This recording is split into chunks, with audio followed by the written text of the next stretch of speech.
Live from SABC headquarters in Auckland Park, Johannesburg, welcome to this midweek edition of the Watchdog. My name is Vuyo Mvoko, and on the show this evening, we also had a lot of vitriol. We also had a lot of attacks. There is no need to respond to the insults that were lodged here.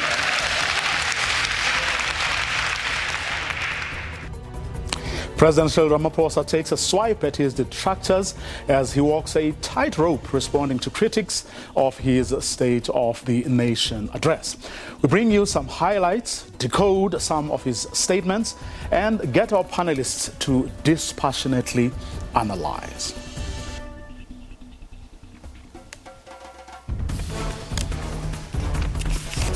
We also established from the Justice Minister what the President exactly meant this afternoon when he told Parliament that his government now stands ready to assist the under-resourced NPA prosecute state capturers and their enablers. And as well as the letter which we received. I don't know if that's the time to do that now. Is that the time to engage both the letter and the opinion, or we're just dealing with one? No, And we bring you the latest from that meeting that you just saw. It started a couple of hours ago, where Parliament's Standing Committee on Public Accounts is considering the President's written response to their letter, asking the head of state to detail what he knew about the abuse of state resources for internal ANC campaigns.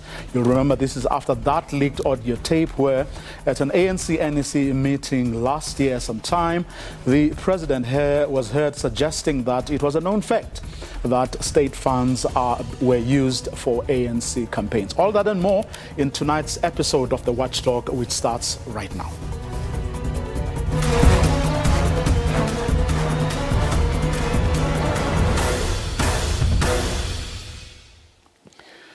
After 2 days of intense debate, including at times some rowdy and chaotic moments, President Cyril Ramaphosa today got a chance to respond to some of his critics.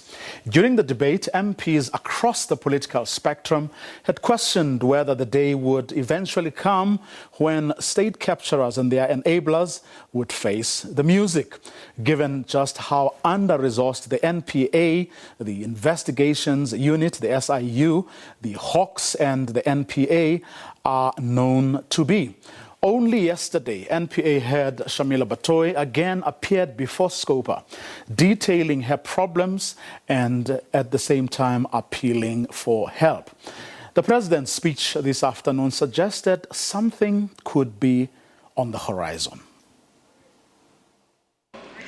We have strengthened the ability of the National Prosecuting Authority to pursue those responsible for state capture and corruption, rebuilding its capacity and establishing a dedicated unit in the investigating directorate. We are already seeing the results of a strong independent prosecuting authority in several cases as well. Let me be clear yet again on the matter of prosecution, because somehow this notion is embedded in the minds of the members here. When they look at me, they often say, "When are you prosecuting all these people?" I do not prosecute.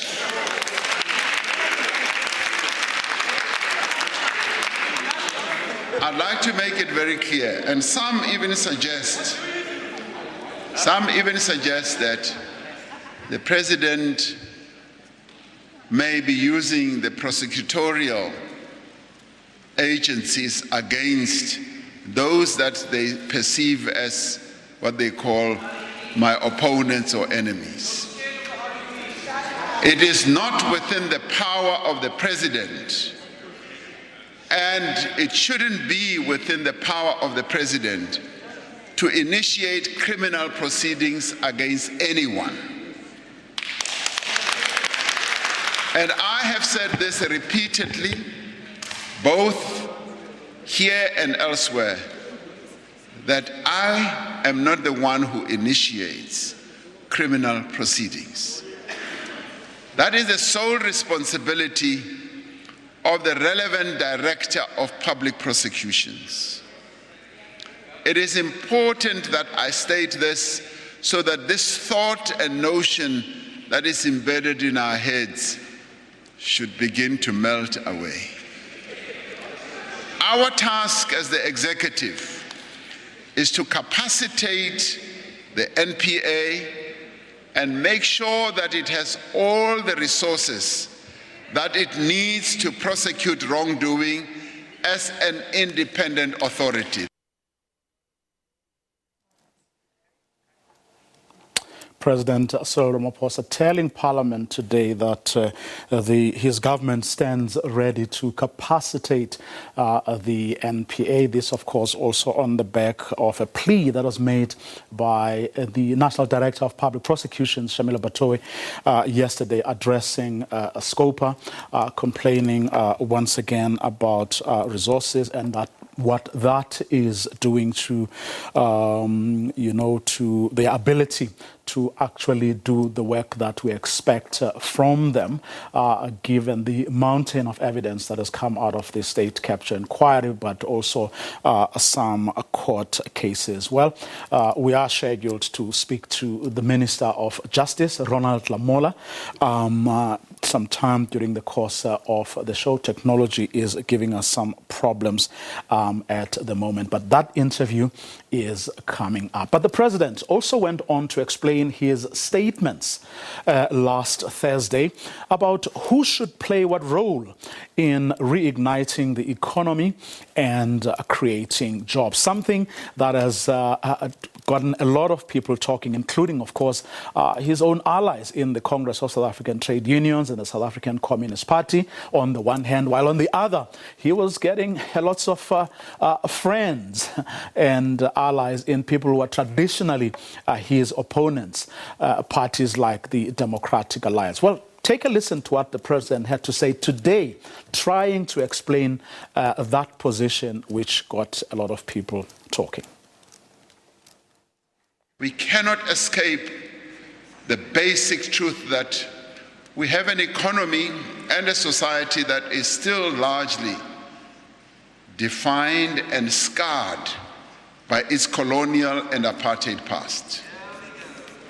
Despite the great progress that has been made in the last 28 years to address the legacy of dispossession and exploitation, the material divides between black and white, men and women, rural and urban, still persists up till today. The steady economic recovery, expanding employment and increasing investment that followed the advent of our democracy was disrupted by the 2008 global financial crisis. It was also disrupted by falling commodity prices, by severe energy constraints, by inefficient network industries, and now lately by the impact, negative impact, I may add, or destructive impact, I should say, of state capture, and on so many vital public institutions. At the same time, our economy has become less and less competitive. We could not sustain investment in economic infrastructure, and that has persisted over a long time. As public spending rapidly increased, the benefits of increased spending declined to a point where the cost of servicing our debt has been crowding out our social spending. This was the situation that this administration was elected in 2019 to correct. And we took several decisive measures to turn the economy and the country around.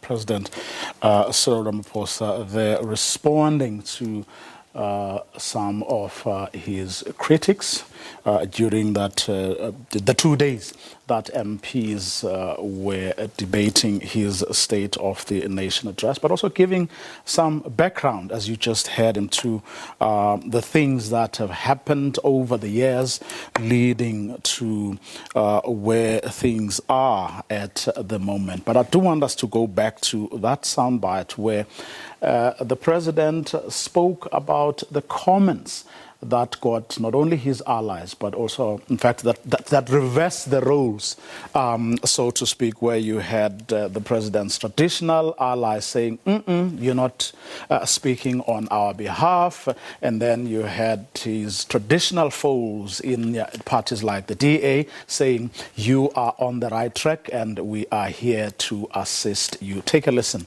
to what he said around whose role it is to create jobs and why he had to say this last week.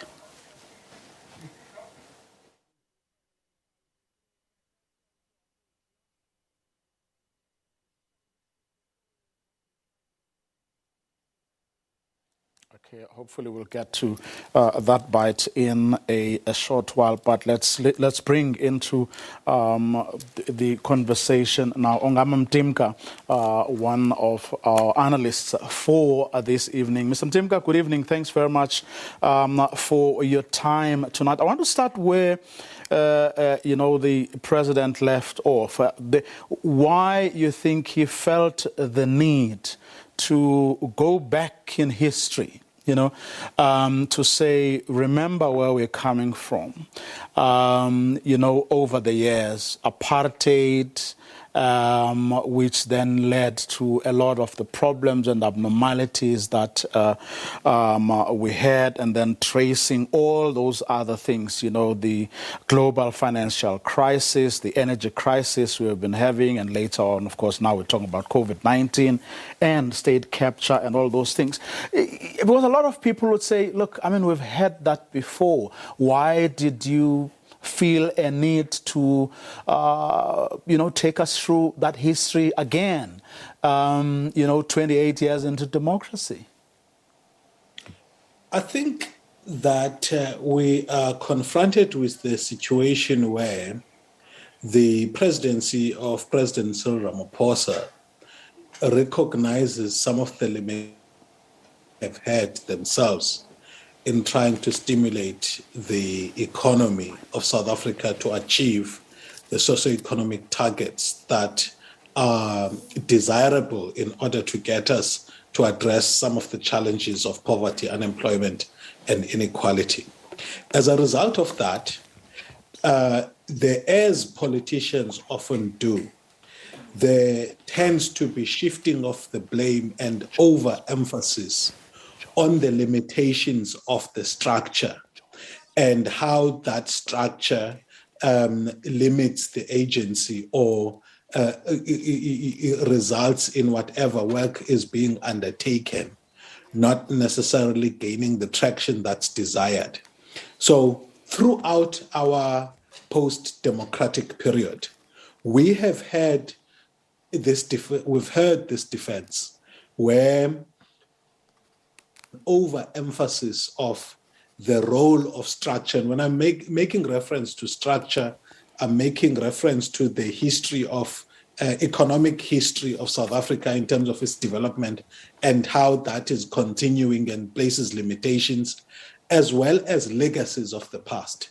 So indeed, we do recognize within political science and scholarship on South African politics that there is an extent to which history as well as self-reproducing structural issues continue to constrain how much returns we can gain from state leadership. However, we do not accept the overemphasis on these structural issues. We think that the agency of different presidents, as well as the choices they have made from a policy point of view and also from a resource deployment point of view, as well as from a leadership point of view, say that they have achieved less, even when you take into consideration the structural issues that were highlighted by the president. But what's interesting is that he is not saying, we may have erred here or there, or because, perhaps we took a wrong turn, that's the reason we are here. He just lists those things one after the other as things that are responsible for it, but without unequivocally, in at least very particular instances where people like you maintain, that we are where we are partly because of wrong decisions, or that were taken. That's not what he is saying. He just lists them, says, these are the things that have happened, and this is why we are here. And then goes beyond that, or beyond that, goes on to say, but we are still on track, and we are doing well. Thank you very much. Yeah, so if you listen to the critique from economists to political scientists in the country, especially around the scale of investments made by our government especially during the period of the COVID-19, the message is very clear across the board that the stimulus that the state could have provided in the economy is not enough, is not sufficient. So some people have done comparisons with, for example, some developing countries, Duma Kubule among the economists who've done this, the IHA as well, where they show that the stimulus packages in developing countries, as well as some of the developed countries, was beyond the threshold that is causing us to panic as far as our debt to GDP ratio is concerned. So the view here is that not only was the size of the funds committed and ultimately spent small in comparative terms with what everybody else was doing, there was also a failure of having the funds that have now been created by the state to actually go through the distribution mechanisms of private banks and state development finance agencies and reach people who needed to have access to those. So having done enough, doing enough for me is a little bit of a challenge. I can take what he says in terms of the how much from the over over $1 trillion that's been committed, 1.2 trillion if I remember well, that's been committed through the various investment conferences, and that there has been good traction that has been made there. But as people who have seen what the processes of investment promotion and actually having investments or factories operating that have been committed, that process takes a lot of time. So you don't only measure it when there's a commitment, but when the factories or the infrastructure facilities get commissioned and get to be operational. Indeed, there is a sense in which the policy regime around, for example, democratizing and opening up energy generation is stimulating interest among a wide range of players to come in. But in terms of the necessary critical mass to make impact, that we have not gotten there yet as far as that is concerned. So yes, indeed, there's some traction that's been gained. However, it's not to the extent that we can write home about a state of a nation that is really demonstrably showing that it's actually setting itself up to thrive. Part of the problem here, Bravuyo, is that in South Africa, we, especially our politicians, tend to be fixated with ideological standpoints, whether it's from the left or the right. So the debate, for example, about the role of the state in the economy. And hardly do politicians apply themselves to bottom-up solutions. What's happening in the country? How are people resolving their problems? And what can be done to enable those through government expenditure, as well as linking them up in existing national product value chains. So failure to lead then those processes of identifying what works results in this vacillation from a political and ideological standpoint of view, a standpoint where one moment there's an affirmation of the role of a developmental state, on another the extent to which a developmental state is desirable gets to be debated. Okay. Now, in fact, in the bite we just played, I mean, the president spoke, among other things, of how the servicing of debt is actually crowding out expenditure on a whole range of things that his government would ideally like to spend on, and that is why Duma Kubula, whom you just referred to, was actually going to or supposed to be part of this conversation, but we seem to be having problems this afternoon. He too couldn't come through, but one person who has come through, we're battling a bit with him as well a little earlier, is the Justice Minister, Ronald Lamola, Mr. Mtimka. And with him, I wanted to talk about,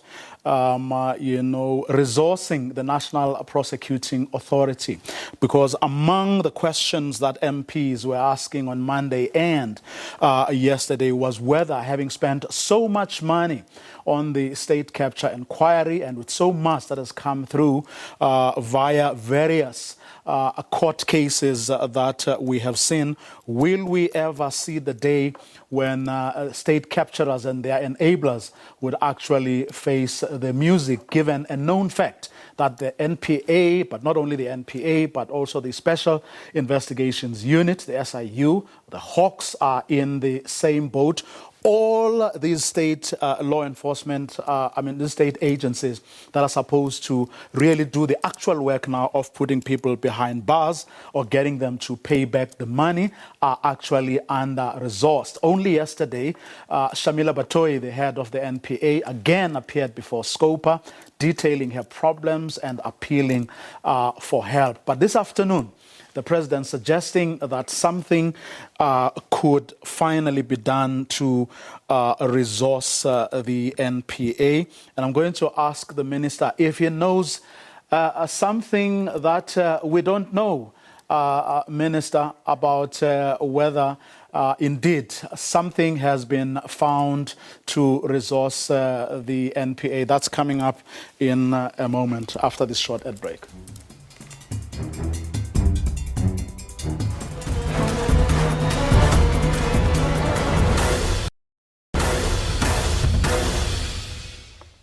Welcome back. This is the Watchdog, and we continue to have problems with the line to Justice Minister Ronald Lamola. We're going to continue with the conversation we started with Ongama Mtimka, and he is now joined by economist Davi Ruot.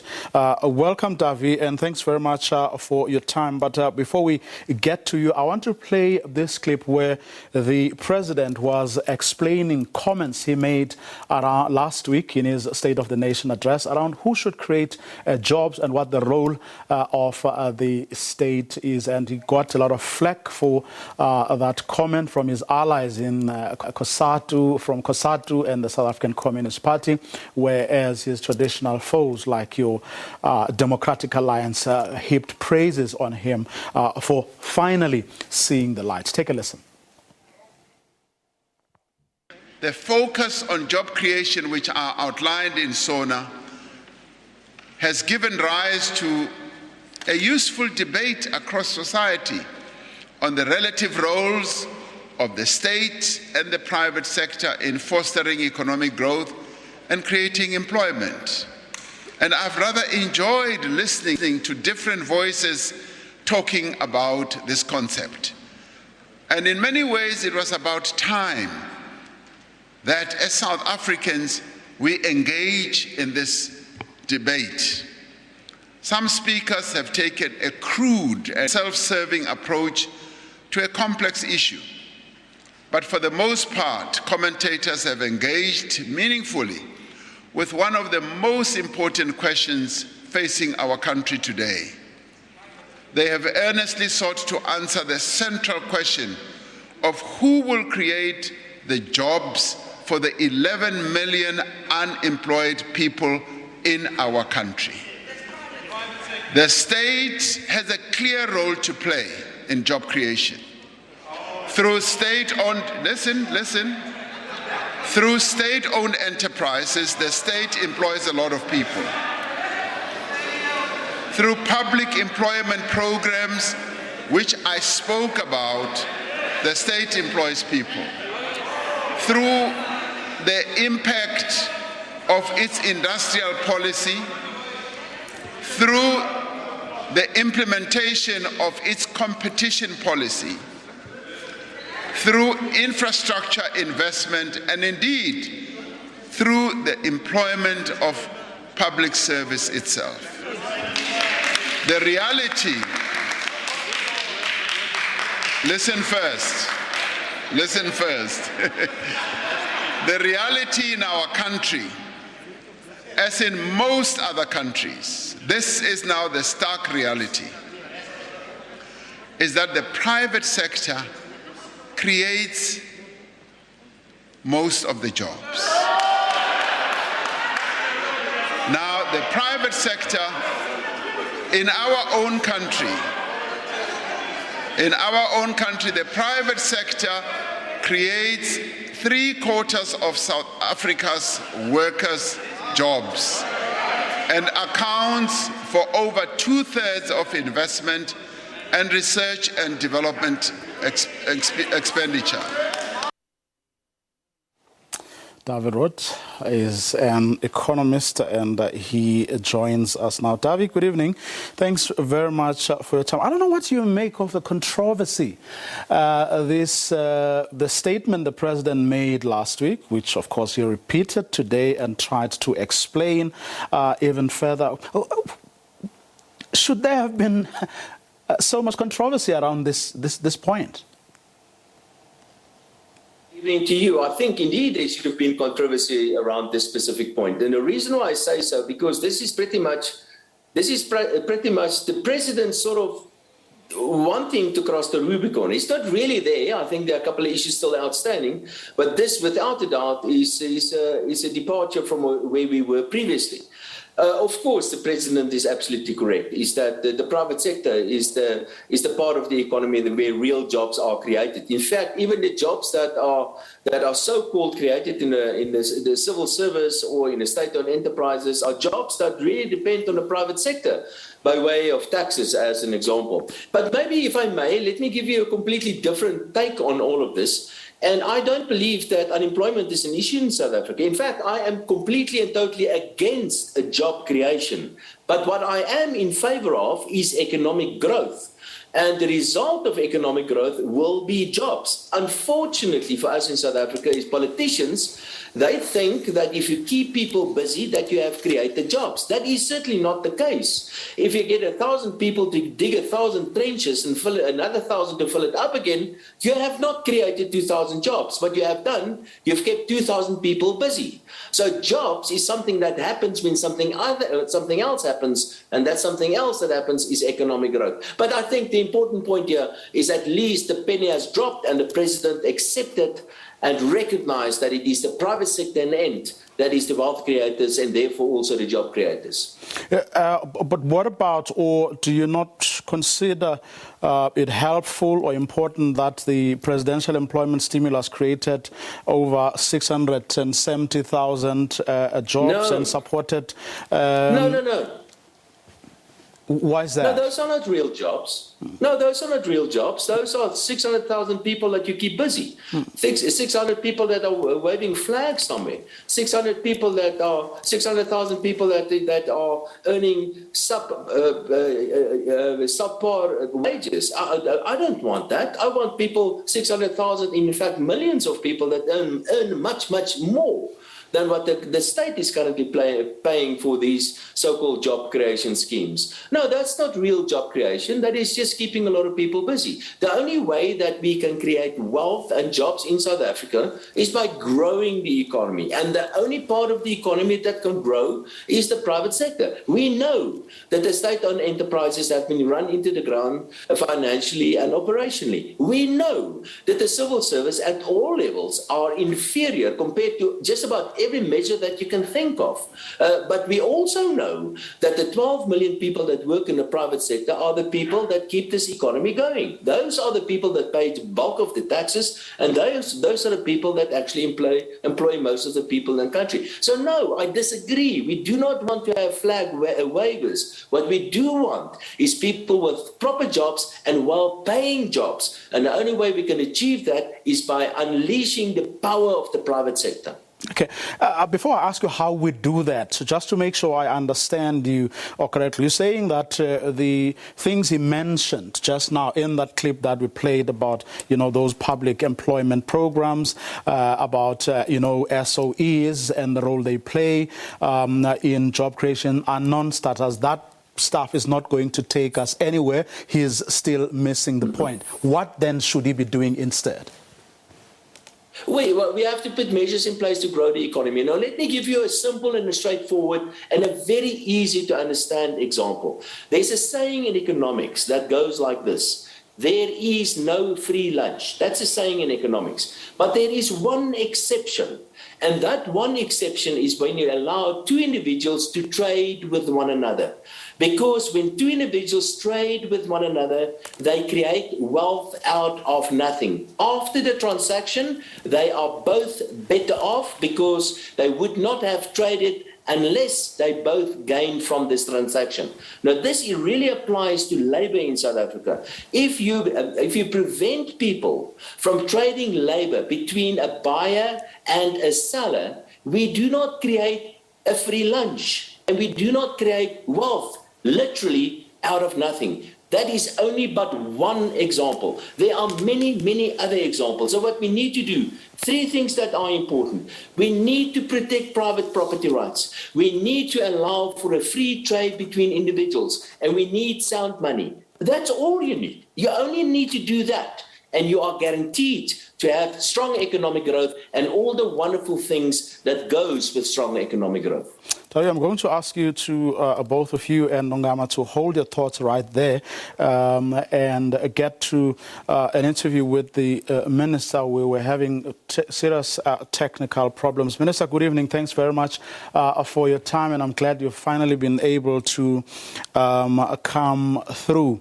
The President saying this afternoon that you are, after all, going to be able to help the NPA somewhat. Do you know something we don't know?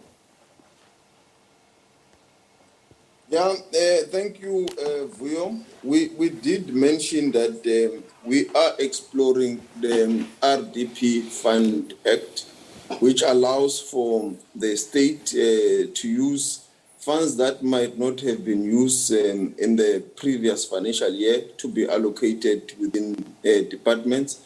And also, as you will remember in his State of the Nation address, speaking about the resources that we could also tap from the private sector. And in that regard, have to do it through the channels of the National Treasury and also Section 38 of the NPA Act, which allow for the sourcing of skills and resources that might be needed in specific cases for the NPA, which we continuously allow them, approve, and give them the resources to enable them to handle some of the matters while also transferring skills within the internally within the organization. Do you have any idea how much we could potentially at least be talking about from that RDP fund? At this stage, it is not yet very well computed, but I think in a week or so, we will have a clear picture in terms of the resources that we will be talking about, including with regards to the issues that relate to Section 38 of the NPA Act. Okay, well, most probably the finance minister will put some figure on the table. And then with respect to the NPA sourcing funds from private donors, which was an issue Shamila Batoye spoke about when she appeared before Scopa yesterday. Are you going to need legislation for that, or have you devised some mechanism by which this thing can happen and happen sooner rather than later? Yeah, it is the same mechanisms that I was speaking about with regards to exploring the RDP Fund Act, which will allow it to be done through the processes of the National Treasury. That any funding that could be sourced anywhere outside the fixed cost should be done through channels of the National Treasury and through the National Treasury prescripts. In that way, it will also help to insulate the NPA from any perception of bias or any conceived biasness or issues of independence. And so that is very important that we follow those channels of the National Treasury, so that it is what comes through the Treasury, and it's also an allocation that comes through the National Treasury. And in that way, we will also ensure accountability, transparency to society, and also ensure that everything is above board. Okay, so it won't go directly to the NPA, you say? Yes, it won't. It will have to come through the National Treasury. It will have to follow all the prescripts that will ensure that such kind of funding is above board. And I'm sure, I mean, the NPA will, I'm sure, welcome any money that comes their way. But another point that they made was that they rely heavily on other agencies like your SIUs, like your Hawks, because those cases must be ready at that point before they can come to the NPA for prosecution. Are you going to do the same with the other agencies that are supposed to do the preliminary work?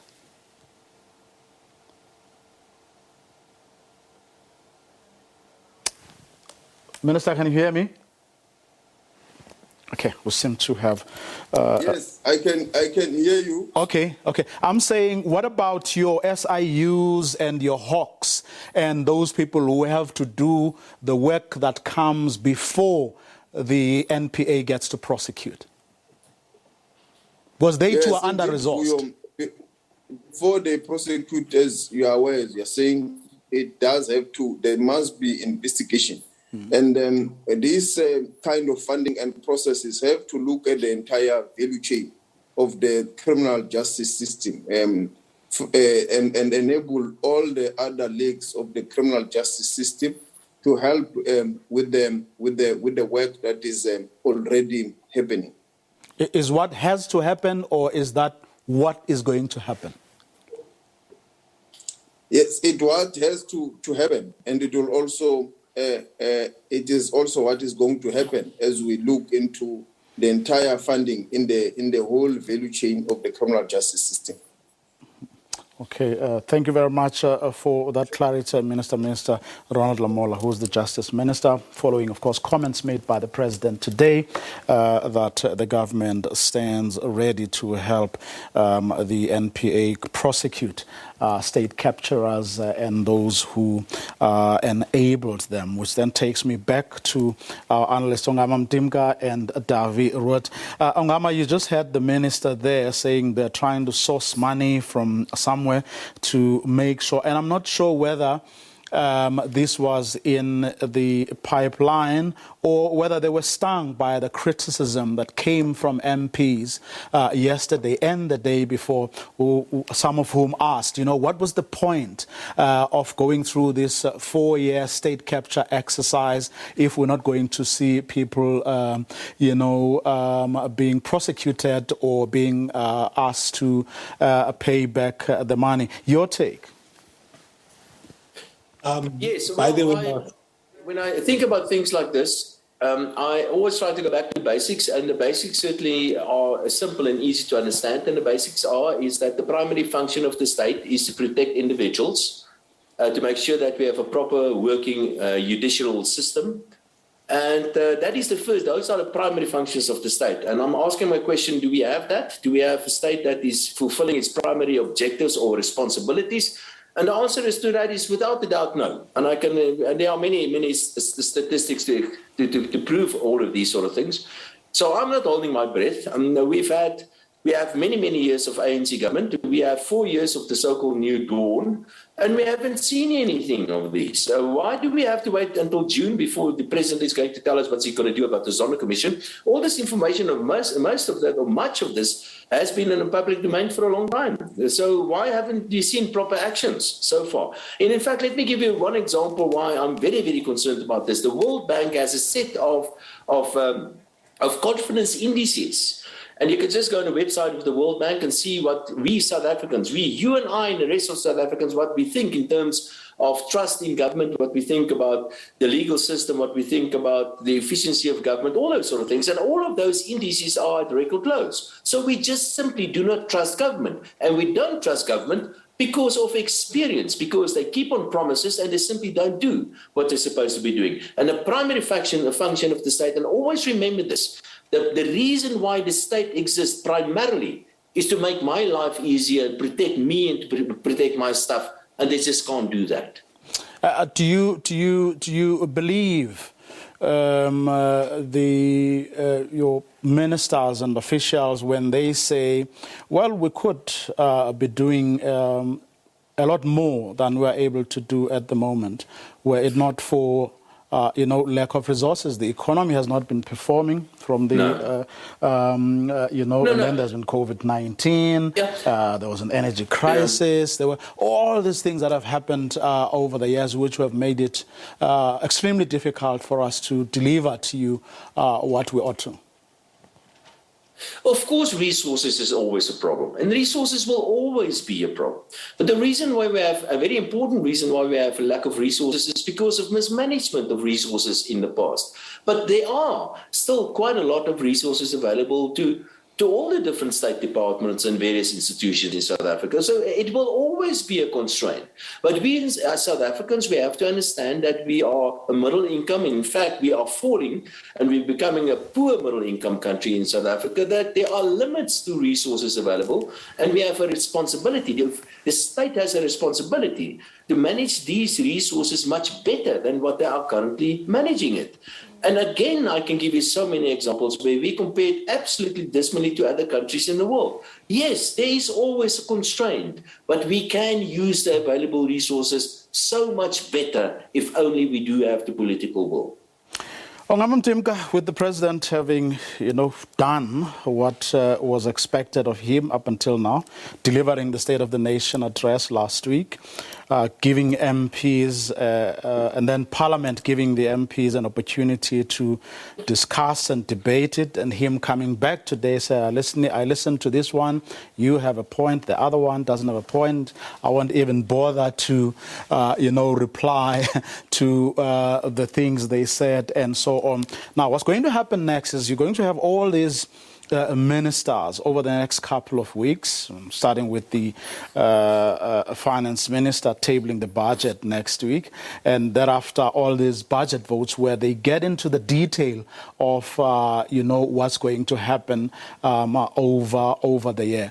Are there areas that you are concerned about or worried about, or that you think over time are going to show up the government, perhaps because the president didn't handle things well, or just because they are just inherently problems that are going to make it difficult, if not impossible, for them to deliver on the things they've promised to deliver on? Yeah, I'll come to that, Vuyo, but I cannot allow this one point to pass without actually having a word on it. You see, you have to be worried about sometimes the mental health of our leaders, because on one level you've got ultra-leftists, pushing dogma and ideological purity. And then on another, you've got neoliberalists and people who push economic dogma for its sake. And I think that we've had enough of this divide in South Africa. And we've got to actually get to a stage where, as far as economic choices, and whether it be the macroeconomic or industrial policy or the role of the state in the economy, we've got to be humble enough to accept situational leadership. It was in the US, Vuyo, in the late 2000s, when banks threatened to collapse the American financial systems, that nationalization became an issue. So this thing of economic dogma, which is pushed down the throat of government from the right and the left, is not right. So I strongly differ, for example, with the view that says work opportunities, because they are not enough, they should not be done. If you look at what government and the narrative around economic growth, for a say, I mean, we've seen in South Africa that you can have massive economic growth while the very act creates poverty.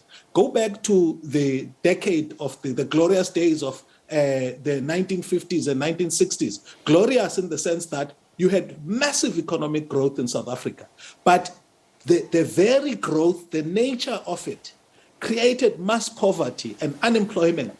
So we've had that problem since the 1970s, skills mismatch and all of that. So we cannot push economic dogma on politicians.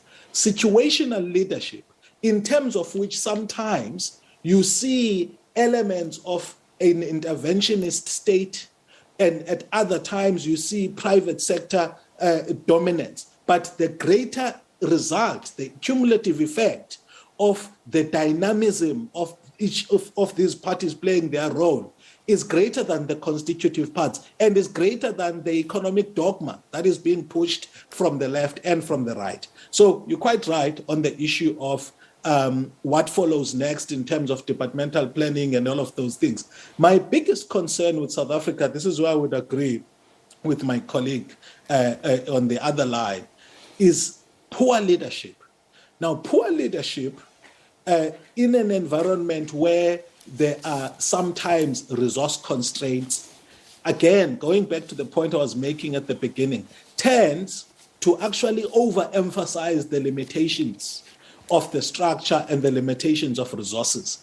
A simple question I would have for Minister Lamola is, to what extent is there leadership taking place at the level of the ministry and the NPA as far as performance management is concerned and what's been agreed upon? Because if there is a problem with the resources, it should be a function of, when we sit and we evaluate the performance of the NPA, which would have been agreed on the basis of available resources, we then get to see in that process of leadership and performance management that indeed what could have been possibly achieved on the basis of available resources has been achieved. Everything else that has not is a function of resources. I don't buy the story that the resource lack narrative explains all of the reasons why government or departments of government or institutions supporting our democracy are not performing. We're just failing to lead. And in fact, what we're doing is we're creating parallel institutions, and I heard the president talk to this. We are creating parallel institutions to try and create a momentum and an impression of impact, while leaving the departments and the systems and processes that are supposed to be led and to achieve results are not achieving those results. So instead of doing the difficult work of leading, you create parallel institutions and have whatever small traction is generated by those institutions, but has no impact whatsoever on the system itself. Okay. So it's a false impression of gaining momentum.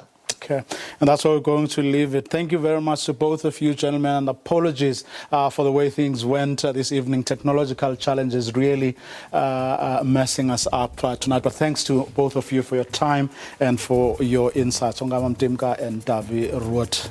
And that's our show for this evening. Bit chaotic as it was. But do join us again tomorrow when the Watchdog is up again. That's 8 p.m. sharp tomorrow night. Good night.